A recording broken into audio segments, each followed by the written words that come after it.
Hello,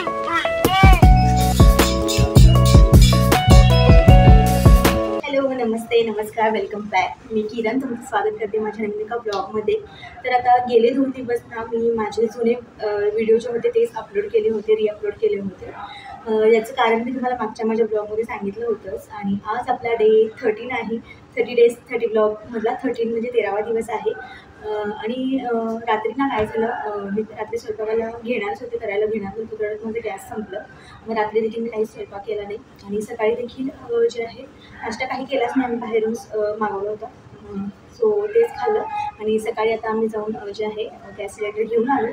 त्याचबरोबर थोडासा किराणा माल देखील आणायचा होता. ॲक्च्युली आम्ही गावाकडूनच सगळा किराणा माल आणतो. पण आता गावी बरेच दिवस जाणं झालं नाही. म्हणजे मागच्या वेळेस गेलो होतो, पण त्यावेळेस काही वेळ मिळाला नाही आम्हाला, म्हणजे काही सामान वगैरे घ्यायला. सो आत्ता थोडंफार जे सामान संपलं होतं ते थोडं आणलेलं आहे, जास्त क्वांटिटीमध्ये असं आणलेलं नाही आहे. 15 महिनाभर जाईल इतकं आणलेलं आहे. 15-20 दिवस गेले तर, कारण आता सुट्ट्या आहे, गावी जायचंच आहे. मग त्यावेळेस जास्त बाजार भरावं लागणारच आहे त्यावेळेला. सो आता थोडंसंच क्वांटिटीमध्ये थोडं सामान आणलेलं आहे, किरकोळ असं. सो आणखी एक गोष्ट म्हणजे मला मेन ना बटाटा घ्यायचा होता, कारण मला बटाट्याचे चिप्स बनवायचे आहेत, बटाट्याचे वेफर्स घालायचे आहेत. सो एक 6 किलो तरी बटाटा आणायचा म्हणून मी गेले होते. पण अनफॉर्च्युनेटली ज्या दुकानात म्हणजे ज्या दुकानामधून आम्ही घेतो ना तिथे खूप रिजनेबल रेटने मिळतो. आता बाकीच्या ठिकाणी मी 2-3 ठिकाणी विचारलं तर तिथे 40 रुपये किलो असा बटाटा होता. आणि ज्या दुकानातून आम्ही घेतो ना तिथे 30 रुपये किलो आहे. पण अनफॉर्च्युनेटली आज जास्त नव्हता त्यांच्याकडे बटाटा, म्हणजे जो होता तोही जो आहे खूपसा असे म्हणजे खराब झालेले बटाटे होते. आणि त्यातून मी निवडून असे मग 4 किलो बटाटे घेऊन आले मी, 30 रुपये किलो या दराने. सो बघू, आज रात्री तो मी किसून वगैरे ठेवेन, म्हणजे सकाळी लवकर उठून मला तो शिजवता येईल आणि मग नंतर मग उन्हाला तो सुकवता येईल. तुमच्याशी मी व्हिडिओमध्ये शेअर करेनच.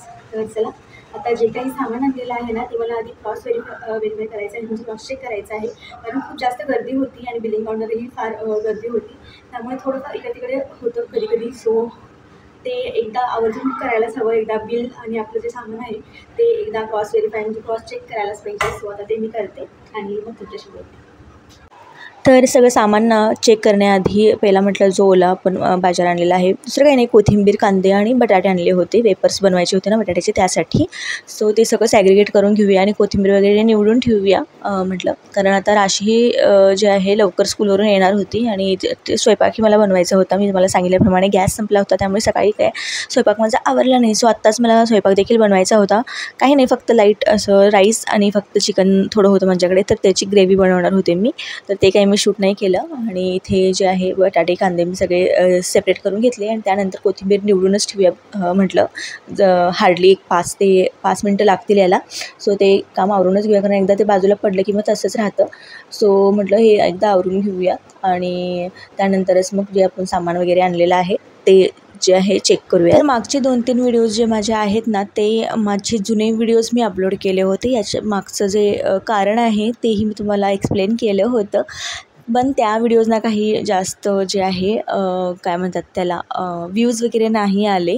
सो मी पण त्याला मला पण त्या व्हिडिओजना व्ह्यूज यावे असे काही एक्सपेक्टेशन्स पण नव्हते, कारण ते ओल्ड व्हिडिओज आहेत आणि इफेक्ट पडतो जर जुने व्हिडिओ आपण अपलोड केले तर, रिअपलोड केले तर.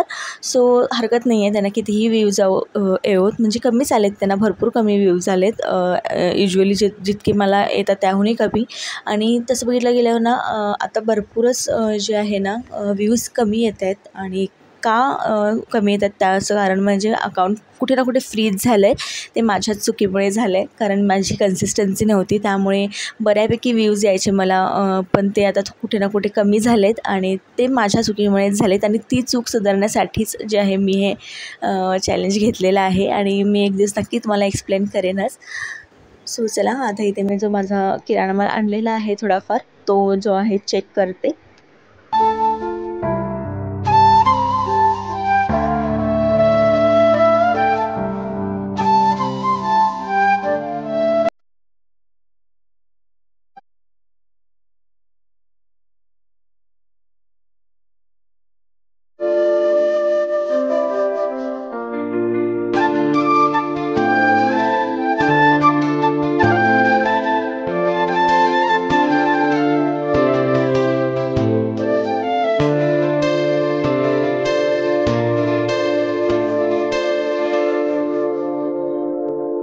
तर ना मी हे जे आहे सामान चेक करायला बसले, क्रॉस चेक करायला, पण त्या लिस्टमधले नावच जे आहेत काय कळतच नव्हते ॲक्च्युली.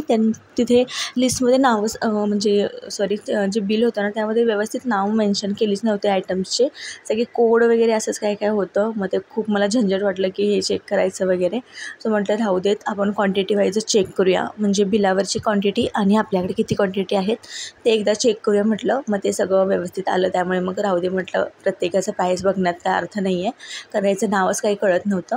आणि आम्ही ना हे सगळं सामान बागायतदारमधून आणलं. बागायतदार म्हणजे ना इथे गोव्यामध्ये गव्हर्मेंटचे शॉप्स आहेत हे, म्हणजे एकाच ठिकाणी सगळं मिळतं, भाजीपाला म्हणा किंवा काही स्टेशनरी हे वगैरे भरपूर असं काय काय मिळतं, आपलं किराणा माल वगैरे. आणि युजली जे आहे बाहेरचे जे रेट्स असतात ना त्यापेक्षा प्राईसमध्ये खूप डिफरन्स असतो, म्हणजे कमी रेटमध्ये मिळतं. सो इथेच आम्ही आलो होतो. ॲक्च्युली आम्ही गावाकडूनच सगळं आणतो, पण आता ऑप्शन नव्हता. सो म्हटलं चला थोडी तर थोडी बचत होईलच. सो बागायतदारमध्ये आलो होतो आणि तिथूनच सगळं घेतलं सामान. आणि आता इथे डिटेलमध्ये काय तुम्हाला मी सगळे रेट्स वगैरे काय सांगितलेले नाही. सगळ्या सामानाबरोबरच ना मुलींसाठी एक स्किपिंग रोप देखील आणली होती आणि ते पाहून त्या इतक्या खुश झाल्या ना.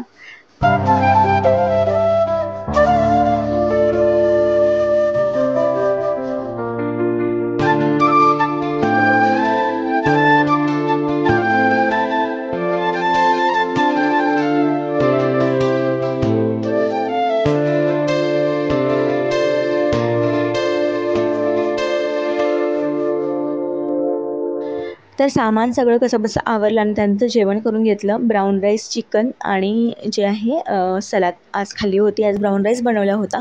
आणि हा जो डोअर आहे ना मी अजिबात ओपन करत नाही, डायरेक्ट 6-6:30च्या दरम्यान ओपन करते, कारण इतकं प्रचंड ऊन येतं ना तिकडे पाहावंसंच वाटत नाही. आणि चला आज फायनली माझं ट्रायपॉड जे आहे मला रिसीव झालेलं आहे. आणि बघू शकता हे मी ऑर्डर केलं होतं फ्लिपकार्टवरून आणि ट्रायपॉड कंपनीचं हे आहे. आणि याची MRP आहे, म्हणजे हे मला पडलेलं होतं 799, म्हणजे 800ला हे मला भेटलं. आणि याची म्हणजे स्ट्रॉंग आहे तसं, फक्त मला याचं होल्डरचे मोबाईल होल्डर असतात आम्ही दाखवते बघा, ते मला तितकंसं नाही आवडलं, कारण ते जास्त फ्लेक्सिबल वाटत नाही आहे. सो इतकंच. बाकी ट्रायपॉड जे आहे खूप मजबूत आहे, खूप छान आहे. आणि 55 इंच असं काहीतरी त्याची उंची आहे. पुढे मी तुम्हाला दाखवेनच, माझ्या हाईटच्या थोडंसं बरोबर आहे ते. तर बघू शकता आणि मजबूत आहे स्पेशली. आणि ते बघू शकता अशा प्रकारे याचं सगळं ॲडजस्टेबल जे आहेत लेंथ ॲडजस्ट करण्यासाठी इकडे ऑप्शन्स आहेत. त्याचबरोबर त्याचं जे मोबाईल होल्डर आहे ना ते आपण हॉरिझॉन्टल आणि व्हर्टिकल दोन्ही पद्धतीने वापरू शकतो. इन शॉर्ट हे प्रोडक्ट जे आहे वर्थ आहे, म्हणजे जितकं मी अमाऊंट याला पे केलेलं आहे त्या अमाऊंटला वर्थ आहे. आणि तुम्हाला देखील जर हे घ्यायचं असेल ना, मी खाली लिंक प्रोव्हाइड करेनच, नाही तर मला कमेंट करा की लिंक पाठव असं. सो मी नक्की तुम्हाला लिंक देईनच. आणि त्याच्यातलं सगळ्यात जास्त मला हेच आवडलं बघा, आता मी तुम्हाला दाखवलं ना ते हाईट त्याची जे आहे असं स्क्रोल ते फिरवलं ना की ते हाईट उंच होते.